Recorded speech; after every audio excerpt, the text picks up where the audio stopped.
When it's time to perform, they perform. So there's no problem with Real Madrid. There may be a problem with Manchester City, Micah. Why you say that with a big, massive smile on your face? Are you taking joy from this? No. You know, I've come to Madrid. I mean, Talk full to of beans. Jamie's Absolutely taking way more love the joy than me. atmosphere. You know, sometimes the better team wins. And tonight it was men v boys. I thought Madrid were absolutely excellent.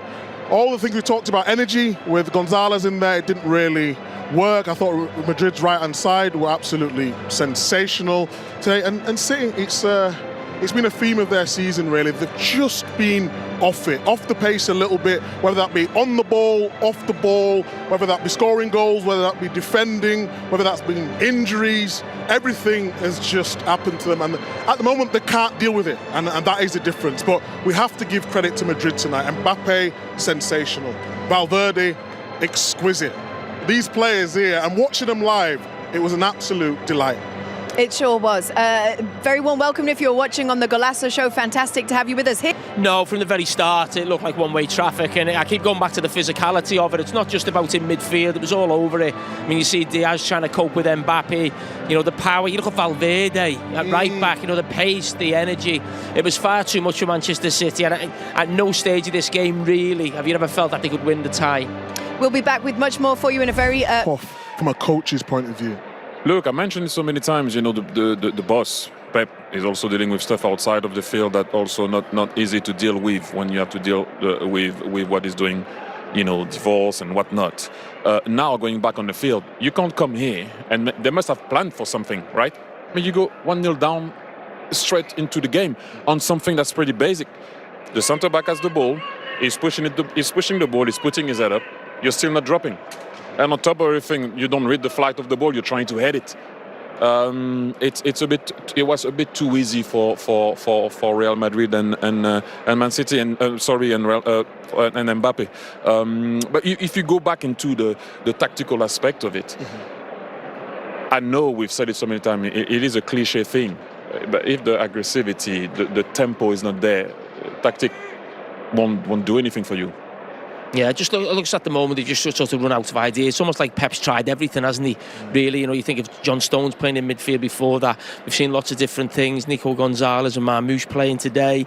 Haaland on the bench. It just, you know, everything Pep Guardiola has tried in his career at every different club has almost worked. He's the first guy who comes with Lionel Messi as a false nine. He's the guy who puts his full-backs into midfield. He's always trying something different ahead of the game, and he just hasn't got the answer right now. And that sometimes tells you, you know, sometimes we get fixated maybe with how great managers are. And no matter how great a manager, you need good players. And if you've got a team of players who can't run and can't cope physically with the opposition, it doesn't matter what your tactics are or, you know, how you're going to go about it or what your plan is. He's tried everything, hasn't he? It just won't work. Yeah, I felt a little bit sorry for Kusanov today. Yeah. Obviously, he's had a difficult start to his Man City career. Obviously, he's a centre-half. He was at right back tonight up against Vinicius, and then Mbappé, then Rodrigo comes, and then Bellingham comes over that side.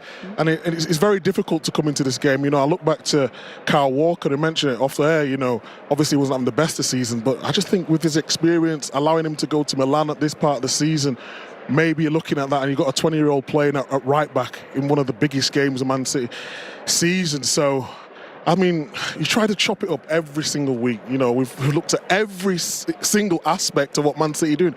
But they just look like they've run out of legs. Looks like they've run out of steam. It looks like they're devoid of ideas and confidence. You know, confidence is a massive thing in football, Kate. Massive thing. You're looking at the players out there.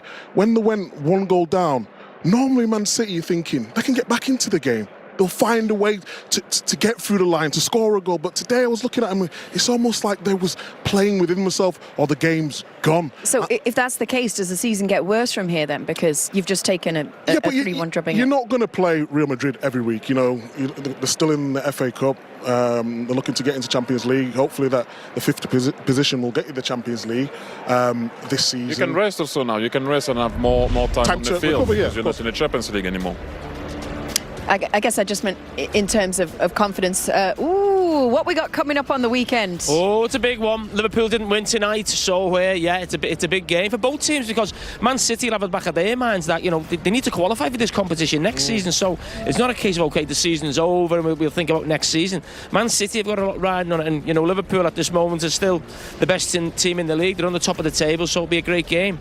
Me and Big Meeks are there, aren't we? Yes, we'll be working. Oh, you're doing it? Yes, okay. Together again. Double dipping. No comment. Okay. In terms of... I'm going to ask you one thing then. Yeah, of course. You know, you're asking Thierry tactically. Do you think they'll make the Champions League positions? Whoa. Yeah, I think they will. I think with the amount of rest that they've got, I think when I watched them against Newcastle, obviously it's not the same level as... We're talking about one of the greatest teams, you know, with the front four that Real Madrid have.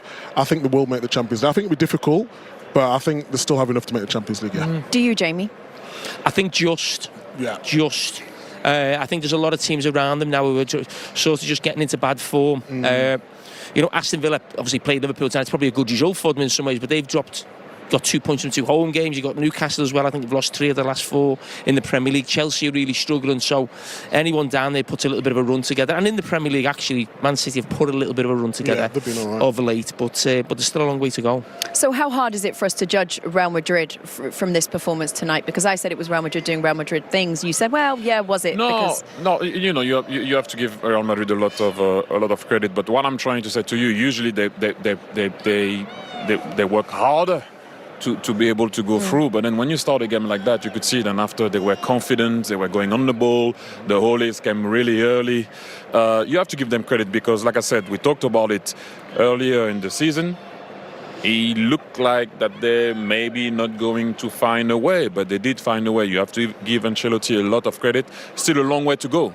Battling in the league, battling in the Champions League, as we all know, but you have to give them a lot of credit. I was just saying that City made it easy for them. So you've come here to the Bernabeu, Yes. seen your hero score a hat-trick. Hero? Okay, Hero's a bit strong. favourite player, what should we call him? No, he's my favourite player. Yeah. Yes. Yes. Seen your favourite player score a hat-trick. Against my team. Are we going to get him today, Thierry? How many teams? Could you spread your wings, please? Oh. Which one is that?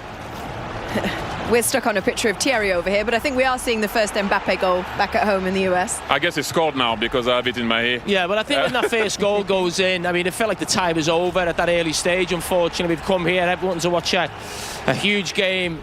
Maybe it would have been better for us if Man City would have got the first goal, but I mean, that's just devastating. And the finish is fantastic. The pass of Raul Asensio, Yeah. so you have to give him a lot of credit. The young kid has been doing well. This is why I'm talking about that. They're missing this, they're missing that. They put a young kid in there and he's playing.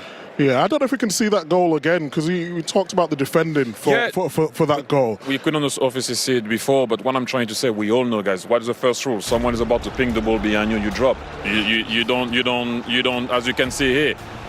They don't, look, there's no pressure on the ball. He put his head up. Now he's trying to read the flight of the ball. He doesn't even read it well. Then Mbappé does what Mbappé does. You know, this is what I'm saying. You can see that he's way better now because at the beginning of the season, maybe he would have missed that. Maybe he wouldn't have gone in behind. The timing of the run was perfect. Connection with the defender, as you can see here. And then a little push on Diaz. I think that disturbed him a bit. But you have to anticipate that anyway. Great finish from Kylian. But what's different now from, say, 3 months ago? We've analysed Mbappé with the runs and everything. You can see that it is... After the 2-0, he started to wander and go a bit everywhere. But at the very beginning, he made sure that he was going to stay in between the two centre-back. In between the two. So when you make a run, as you saw on the first goal, then the timing was also better. He's little bending his run on the, I think it's on the second goal or something like that, or the third goal, or no, the second goal. I think was. Yep. You know what I mean? It's totally different. The way he moves and the way he was clinical. You can see now that he's confident. Sorry, just taking some notes, don't mind me. We are going to go to a very quick break, but just before... We're thinking how different this could have been had we come in with that victory, or at least a draw. Psychologically, it might not have been as difficult and as much of an uphill struggle. Yeah, of course. You don't want to come here with any kind of goal deficit, and they did. So they would have looked at that game. But again, like I've said, that's happened prior to this season, prior to this run of form. Me and Real was here few years ago. It was 2-1 walking down from the gantry, and all of a sudden it's going to extra time. So in regards to this team, this club, as in Real Madrid and this competition, you kind of rule them off in any type of result or performance. It's crazy with the Man City team, though. I'm looking at it and going, what are they going to do now for the rest of the season? How do they kind of turn this around in terms of their form in the league? And I don't see any triggers at the moment. You're seeing Kevin De Bruyne must be injured. Haaland's obviously injured. And you're looking at all the players in the team look like they're lacking any type of confidence, like I said. And as a collective, they look like a team a little bit in no man's land at the moment. Well, they've conceded that the league is not going to happen this season. Top 4 is what they're aiming for. But at the moment, the only thing they're playing for is the FA Cup. And that, for a size of the magnitude of Manchester City, can't be good enough, can it? Well, obviously not when you're favourites to win every competition you enter. But again, you got to put things in perspective. That the heights, then the standard that they've set, we haven't seen. So in regards to what they're doing now, yeah, it's not great for the club, and probably not predicted by anyone outside of the club especially. But in regards to what they've done, it was never going to sustain for forever. There was always going to be a drop-off, but unfortunately there's too many elements that have probably dropped off at the same time. It's the speed of the drop-off as well. It's been like, bang, out of nowhere. Like, they've just gone from being like a totally dominant team, won the league again last year, to a team that's just almost like fell off a cliff at points. Yeah, what would you say that would be a normal size drop-off then? Like if you've won 4 in a row and done in the tunnel before they come out. Now teams are rolling their sleeves up and saying, listen, we got a chance. We know if we get a goal, this team will fold at the moment. And that's never been the case at Man City under Pep Guardiola. But what I would say, like Julian said there, it's unprecedented what they've done. And there was always going to be a time when they did have a drop-off. And it's come at a time now, and they have to show the resilience and the ability to react to that. What do you think needs addressing most in the summer? We know that Pep Guardiola signed a new contract. We know that Haaland is tied into a huge contract now. He's got many more years at City. But there are other areas that they're going to have to address to refresh this squad. What are the priorities, Rio? Well, we can look at what they want, but I'd look back at what they've actually taken out of this team, and I think they've taken a lot of goals and a lot of pace and power out of this team, and that was a stark contrast between the teams today as well. Not just quality, but actually pace and power, the ability to run off players in transition. And I think losing over the years, Sterling's gone, Sane's gone, Mahrez has gone, Rodri's out of the team now. It's a massive difference. Alvarez has gone. These are players that in transition, in terms of mobility for this team, would put teams absolutely on the back. Kyle Walker. Kyle Walker's another one to add to that. There's those players put teams on the back foot. And before anything, Kylian Mbappé, Rodrigo, Vinicius Junior put teams on the back foot. Forget quality, but they put teams on the back foot and they run behind. That's kind of come out of this team now, and they're having to find other ways to score goals and to hurt teams. And at the moment, along with other things that are contributing to that, it's not happening. Yeah, obviously they're going through a transition period and they need to recruit a new type of player. But again, maybe just rest. The fact that these group of players have most majority of them played in the Euros and have consistently played for 12, 13 months, all of a sudden, rest might be the factor. We've seen the impact that not having a rest had on Rodri. So hopefully, come to the end of the season, he's back and everyone's feeling a bit more confident. You go into the new season, regardless of the previous season, you go into a new season feeling a bit more confident. But there's a lot of mileage on these players as well, and there's a lot of stress being put on them. When you're winning constantly like this, the demands is stressful on your body physically, but also mentally to keep getting yourself to this level year in, year out. So, as I said, I'm not surprised that there's been a drop-off with this team because of the kind of the terrain that they've been on. Isn't an easy one. Even though you're winning, it's very difficult. Yeah, it's been really difficult, hasn't it, for Manchester City? They are out of the competition, but we're going to be joined by someone who's very much in it. And hey, here Jude. he is. Hey, Jude. Good to see you, mate. I'm good. How you doing, bro? You all right? How are you? Well, Good? Yeah, good, man. You? Hey, Jude. Lovely to see you. How are you? All good? Yeah, we're all good. there, How man. are you? Talk us through that. That was pretty impressive. Yeah, it was a good performance from us. Good evening. It was really enjoyable to play, and I think the most important thing was the defensive side. I think when we know we box that off, we can attack with a lot more freedom, and that was the key tonight, I think. And I think in the other game as well. Was Rudiger coming back key to that? Yeah, very important. Obviously, they've had some injuries, and then we're kind of on the back end of that, getting a few lads back. And it's really important, not so much for the pitch, but also the leadership within the changing room. Having that loud presence before the game is really important, especially for us young players. So, yeah, when we're at full strength, we're a good team. I was going to say, you talked actually after you scored the winner last week. You said that when we play a team like Manchester City, it's not just a tactical battle, it's not just physical, it's psychological. Yeah. So when you see that Haaland's not on that team sheet, what did that do for you guys in the dressing room? It's difficult, you know. You always want to play teams at the best, and obviously I hope he's not too bad. I saw the video, and I hope, you know. He's your mate, isn't he? Yeah, no, he's a good mate of mine, so I hope it's not too bad. But you play against what you're up against, and I think we managed it well today. When their best players don't play or their key players don't play, they still have other players who can step in and cause damage. So I think we nullified that well. Jude, I think all of your players to a man were fantastic today, the way you performed with the ball and out of possession as well. But just give us a little bit of inclination of what it's like to play behind a player like Kylian Mbappé in the form that he's now in. I think it's brilliant. I think you go into games knowing he's going to affect games. You can give him the ball, and I think our job behind, you know, is to try and put the front three, and obviously myself getting in there, is in the best positions possible. And you know, when Kylian gets the ball in areas that he likes to get the ball, he's going to be dangerous. Right foot, left foot. You saw the different kinds of goals today. It's incredible, really, what he's done in his career. And I know he had a slow start, and he's kind of getting used to life here, but now he's just flying, and it's a pleasure to watch. And we've seen you earlier in the competition, and sometimes at moments stuttering. I mean, here's a couple of the goals he scored, but sometimes stuttering in the league format earlier in the competition.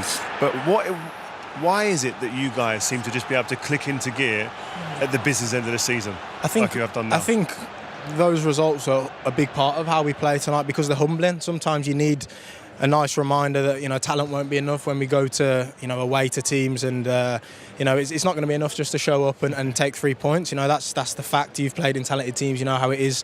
You need that organisation, you need that commitment to the cause, and I think in the last 2 games we really showed that. And obviously we worked on it as well after the bad results. Yes, Jude, like to yourself, Vinny, Mbappé, but tell us the importance of Valverde. Obviously, he's the captain and a leader. How important is he in dressing? So important. I think obviously he goes under the radar massively. I think, you know, tonight he plays at right back, and he looks like he's never played anywhere else. He's just unbelievable, and he's a great teammate. Obviously coming into that captain's role as well in such a big game, and he just embraces everything really well. He's a pleasure to play with, honestly, I have to say.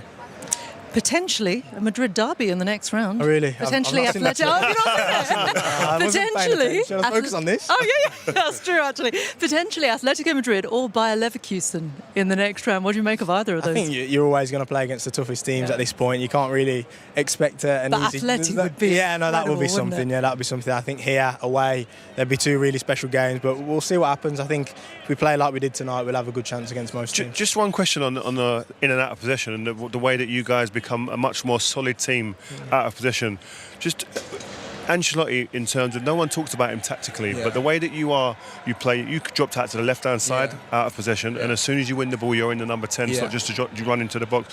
What is that like being Too much information. That's all right. We are watching the game. Change it tomorrow morning. But what's that like for you guys to be able to switch in and out like that? I think it takes a lot of sacrifice. Obviously, you always want to play all the time in the position that you've known and that suits you the best. Like for me, rolling out into the left midfield, I've done it a few times, but it's something that you have to learn, and it takes time, especially when City have fullbacks coming inside, wingers dropping deep. You know, you have to really study the opposition you're playing against, and I think it takes sacrifice. You know, Rodrigo goes out onto the right. It's not always his favourite position, and no one complains. We try and get on with it. We try and work as a group, and then obviously I think what gives us our major strength is the freedom with the ball.